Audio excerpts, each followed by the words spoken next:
12. Now the next thing we need to know the properties. एक तो सारी मुझे दे गई. Property 1. Okay. So inverse trigonometric function works with these basic properties.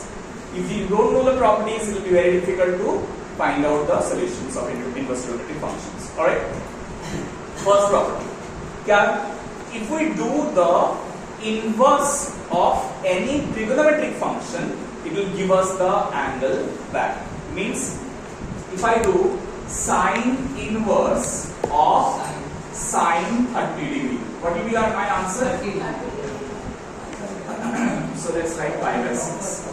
Sine inverse of sine pi by 6 क्या होगा? pi by 6. हाँ, pi by 6 होगा. मतलब sine inverse trigonometric function और inverse trigonometric function एक दूसरे को cancel out कर देगा. तो साइन साइड कट जाए. नहीं, ऐसा मत करना. ऐसे तो sin inverse मतलब वही तो 1 by sin. नहीं, 1 by sin नहीं है. Sin inverse मतलब 1 by sin नहीं है. छोड़ देंगे सर. एकदम. हाँ, एकदम नहीं. नहीं, एकदम नहीं. साइन इनवर्स का मतलब 1 by sin नहीं है. सचिन ध्यान से सुनो. ऐसा गलती दोबारा और एक बार बोलोगे तो एकदम सर फोड़ देंगे सर के साथ. साइन इनवर्स का मतलब है इनवर्स फंक्शन ऑफ साइन, मतलब रेसिप्रोकल ऑफ साइन नहीं है. समझा? तो अगर हम लोग ये करते हैं तो साइन पाई बाय 6 हम लोग को मालूम है कितना आता है, हाफ. और इनवर्स ऑफ साइन कितना आता है, पाई बाय 6. राइट? हाँ या ना? सर क्या किए सर आप? Sign inverse of half. Sign inverse of half अभी भी थोड़ी देर पहले क्या सिखाया? इनवर्स ट्रिगोनोमेट्रिक फंक्शन जो होता है वो पर्टिकुलर रेशियोज के लिए कोरिस्पॉन्डिंग एंगल निकाल के देता है. मतलब जैसे हम लोग साइन 30 में भी बोलते हैं तो हम लोग को आंसर कितना मिलता है, हाफ. वैसे ही अगर हम लोग बोलेंगे साइन इनवर्स ऑफ हाफ कितना है तो तुम मुझको कोरिस्पॉन्डिंग जो एंगल का वैल्यू है वो बताओ. तो इसीलिए साइन इनवर्स ऑफ हाफ लिखते हैं तो वो कोरिस्पॉन्डिंग पाई बाय 6. ठीक है. अब मुझे एक चीज बताओ, साइन इनवर्स ऑफ साइन हाँ ठीक है 5 पाई बाय 6 कितना आएगा? सेम आएगा. पाई minus pi by 6. pi by 6. हाँ, तो आंसर हम लोग लिख देते हैं कि साइन साइन कट गया, आंसर 5 पाई बाय 6. ठीक है. 5 पाई बाय 6. ठीक है, चलेगा? बिल्कुल नहीं. बिल्कुल नहीं चलेगा, ये गलत हो जाएगा. थोड़ा ध्यान से सुनो, ये क्या होगा? गलत. क्यों? स्टेप बाय स्टेप करते हैं. Sine inverse of sine 5 pi by 6. You know sine 5 pi by 6 का मतलब क्या है? Sine of pi minus pi by 6. Right? And ये तुम लोगों को मालूम है कि साइन का even form multiple of pi होता है, तो साइन साइन ही रहता है. और ये फर्स्ट क्वाड्रेंट में है, सेकंड क्वाड्रेंट में है, तो वो पॉजिटिव भी है. तो ये क्या हो जाएगा? Sine inverse of sine pi by 6. तो इसका वैल्यू आएगा हाँ sine inverse of half and then you can write it pi by 6. तो क्या हुआ? 5 पाई बाय 6 से हम स्टार्ट किए थे, लेकिन हम लोग 5 पाई बाय 6 को इनवर्स ट्रिगोनोमेट्रिक फंक्शन के अंदर नहीं घुसा सकते. क्यों? बिकॉज वो प्रिंसिपल रेंज का बाहर हो जाएगा. तो इसीलिए हम लोगों को क्या करना पड़ा? हम लोगों को पहले उसको प्रिंसिपल रेंज के अंदर लाना पड़ा, फिर हम लोग साइन इनवर्स ऑफ साइन ये अप्लाई करें. ठीक है. तो प्रॉपर्टी 1 क्या बता रहा है? बता रहा है कि sine inverse of sine theta equal to theta होगा, लेकिन उसके लिए थीटा को उसका प्रिंसिपल रेंज के अंदर होना पड़ेगा. तो इसीलिए हम लोग क्या कर रहे हैं, यहां पर एक IFF लिख रहे हैं. इसका मतलब क्या है? If and only if means only if the angle lies between minus pi by 2 to pi by 2, you can write this formula. Otherwise, you have to go by this method. Convert it into the range, principal range, and then write this formula. हाँ या ना? समझ आए? Similarly, cos inverse of cos theta. কি হবে? Theta. If and only if 0 থেকে pi. Right. So 0 to pi. तो देखो अभी अभी जो हम लोगों ने प्रिंसिपल रेंज का फॉर्मेट बनाया था, कुछ नहीं, सिर्फ वही चीज यहाँ पर लिखा जाएगा. बाकी सब में क्या होगा? Inverse of that particular trigonometric function will give you the angle back. That's it. Yes. समझ में आया? Yes, sir. তাহলে প্রপার্টি কোন বাকিগুলো আমি আর লিখছি না না বিপুল समझ में आया? So we need to check whether it is within the principal range or not. If it is within the principal range, it works. If it is not within the principal range, it will not work. This property will not work. Clear? Next, property 2. Property 2. Sine inverse of x will be equal to x. ये भी same concept है कि एक function उसका inverse trigonometric function को cancel out कर देता है और जो आंसर है वही आता है, लेकिन इसके लिए भी प्रिंसिपल रेंज नहीं, प्रिंसिपल डोमेन। यहाँ पर प्रिंसिपल रेंज में फंक्शन हुआ था, यहाँ पर प्रिंसिपल डोमेन में फंक्शन होगा। If and only if x का वैल्यू लाई करता है -1 से 1 के। समझ में आया? Similarly, cos inverse of x will be equal to x if and only if it lies between 1. Is that clear? yes sir তাহলে এটাই প্রপার্টি 1 আর প্রপার্টি 2। তাহলে প্রপার্টি 2 গুলো আমরা সবকটা করতে পারবো, বোঝা গেছে? Now look at this. Property 3. Property 3 क्या बता रहा है? Says that if we have sine inverse of -x, you can write that as minus of sine inverse of x. ऐसा क्यों? The reason is these sine functions, they are defined in what range? -π/2 to. So what happens if you have any negative value? It is symmetrically oriented to the particular positive counterpart of it. मतलब हम लोग उसका ratio अगर negative लेते हैं तो वो particular value negative angle में ही देगा। तो इसीलिए हम लोग सिर्फ ये माइनस साइन जो है अंदर से बाहर कर सकते हैं। ऑलराइट? और तुमको पता है कि साइन का ग्रुप में और कौन कौन है? तो कोसेक के लिए भी -x करने से minus cosec inverse of x होगा। tan के लिए भी -x करने से माइनस tan इनवर्स x होगा। ऑलराइट? लेकिन cos इनवर्स ऑफ -x करने से that holds for trigonometric function. For inverse trigonometric function, it becomes pi minus cos inverse of x. Now why is it so? ऐसा क्यों? The reason is these next three trigonometric functions, they are defined in which range? 0 to pi. Right? So if you have any positive value and you want to go for the exact negative counterpart of it, then what happens? For the positive value, you start from 0 to that angle, but for the negative value, you start in the clockwise sense. Yes sir. तो यहाँ से you have to go clockwise. तो इसलिए क्या करना पड़ेगा? ये वाला पॉइंट क्या है? पाई है। पाई से तुमको इतना वैल्यू सब्ट्रैक्ट करना पड़ेगा। Then only you reach the same particular point. That's why it becomes pi minus cos inverse of x. Clear? So similarly, tell me what about sec? Sec inverse of minus x? Right. Pi minus sec inverse of x. And then cot inverse of minus x will be pi minus cot inverse of x. Clear? हाँ। तो याद रहेगा ये सारा चीज? ये आप लोग लिख के चार्ट देख के नहीं कर सकते हैं, ये दिमाग में रखना पड़ेगा। सो तुम लोगों को पहली पार्ट जो करना पड़ेगा, ये जो ग्रुप्स है, ये ग्रुप्स को सेपरेट कर लेने पड़ेंगे। ग्रुप्स को अगर हम लोग सेपरेटली याद नहीं रखेंगे तो नहीं होगा। और याद रखने का तरीका क्या है?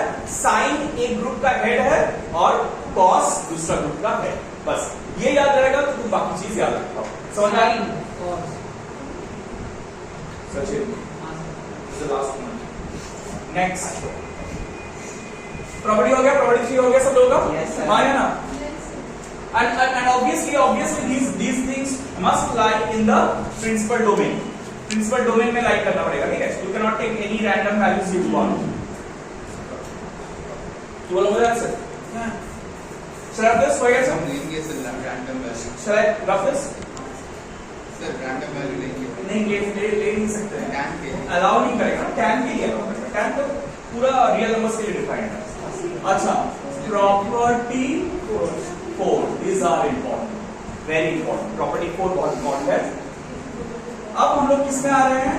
First sign inverse of 1/x, इसको क्या बोलते हैं? cos x cosec x हाँ cosec x। लेकिन बहुत बड़ा प्रॉब्लम है, कोसेक इनवर्स ऑफ x लिख सकते हैं, लेकिन प्रॉब्लम क्या है? देखो सब लोग एक बार पेज नंबर 3 में open up page number 3, page number 3, page number 3 everyone page number 3। देखो ये जो x का वैल्यूज है वो साइन जो वैल्यूज लेगा सारा वैल्यूज कोसेक नहीं ले सकते, right?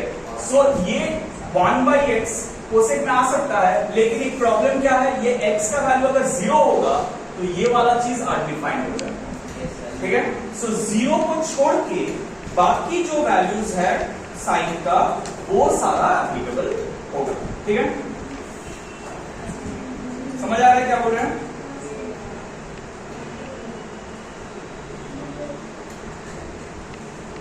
So we have -infinity to -1 और नहीं eta से 1 to infinity.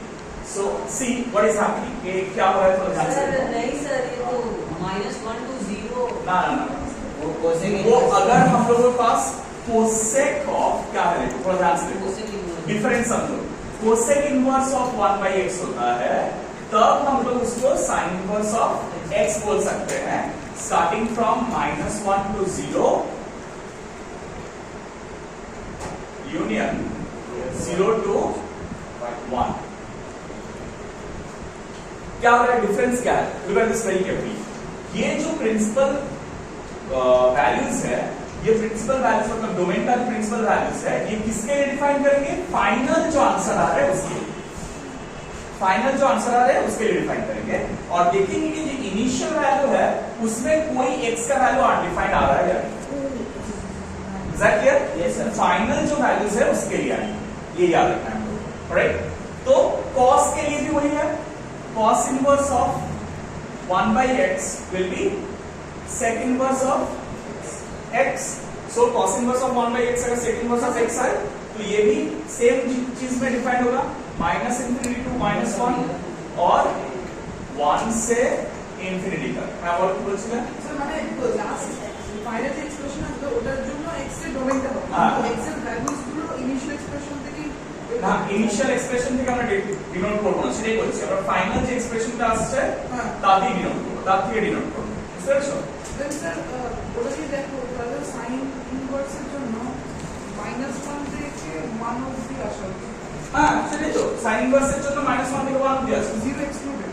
হ্যাঁ 0 টা এক্সক্লুড কেন করেছি? বিকজ এখানে 0 টা হলে আনডিফাইন্ড হয়ে যাচ্ছে, ওটা যদি বলছি সেটা সেই জন্য 0 টা এক্সক্লুড করা হয়েছে। বলা মনে আছে? মানে আমাদের মেইন প্রায়োরিটিটা কাকে দেওয়া হবে? ফাইনাল ফাইনাল যে এক্সপ্রেশনটা সেটাকে, but the initial expression will have to satisfy, মানে we have to satisfy that condition, মানে basic condition, যে ওটা যেন আনডিফাইন্ড না হয়ে যায়। Now the problem comes with tan and cot. Tan and cot के लिए क्या प्रॉब्लम है? You know tan of 1/x, sorry tan inverse, tan inverse of 1/x is equal to cot inverse of x when for x greater than 0, and it will be -pi plus cot inverse of x for x less than 0। x greater than 0 होने से ये वाला और less than 0 होने से ये वाला। Similarly, cot inverse of 1/x is equal to tan inverse of x for x greater than 0 and pi minus pi plus tan inverse of x for sir এটা ভুল দেওয়া আছে, pi minus হবে। exactly pi minus tan inverse of x for x less than 0। আচ্ছা একটা জিনিস ওই ঠিক আছে, ওখানে থার্ড এক্সপ্রেশনটা ভুল আছে, থার্ডটা ভুল আছে কেন? কারণ cot inverse x equals to tan inverse of 1/x ঠিক আছে, ঠিকই আছে। হ্যাঁ cot inverse তুই of দেখ x না, tan inverse of cot 1/x inverse positive হলে cot ইনভার্স পজিটিভ, ওটা পজিটিভ হবে। হ্যাঁ 0 থেকে π/2 তাই করবে, তো tan এ 0 থেকে π/2 এই কোনো ডিফাইন্ড অসুবিধা আছে। নেই, ঠিকই আছে। cos 90 cos So 90 property 5 deals with complementary functions. Remember, sine of 90 degree minus theta क्या होता था? cos theta होता था, राइट? और दोनों का वैल्यू सेम आता था, राइट? हाँ या ना? तो अब मुझे एक चीज बताओ, can I right from this equation sin inverse of x is equal to 90 degree minus theta and cos inverse of x is equal to हाँ या ना? देखो, if I take this and this, तो सर तो क्या बोल सकते हैं? sin inverse of x is 90 degree minus theta, and if I take this and this, I can write cos inverse of x is equal to अब दोनों को add कर देते हैं, क्या मिलेगा? sin inverse of x plus cos inverse of x, क्या आएगा देखो? 90 degree Right, so that is pi by 2. Alright, so first sin inverse of x plus cos inverse of x is equal to pi by 2. Of course, x को plus 1 और minus 1 के range में रहना पड़ेगा. It has to lie within the principal range. If and only if क्या x lies between minus 1 and plus 1. Next, sec inverse of x plus cosec inverse of x is equal to pi by 2. बस sec और cosec complementary है, और tan के साथ कौन complementary है? cot inverse of x is equal to pi by 2. So man, these are complementary functions. Alright. Now jump to page number 5. हाँ sir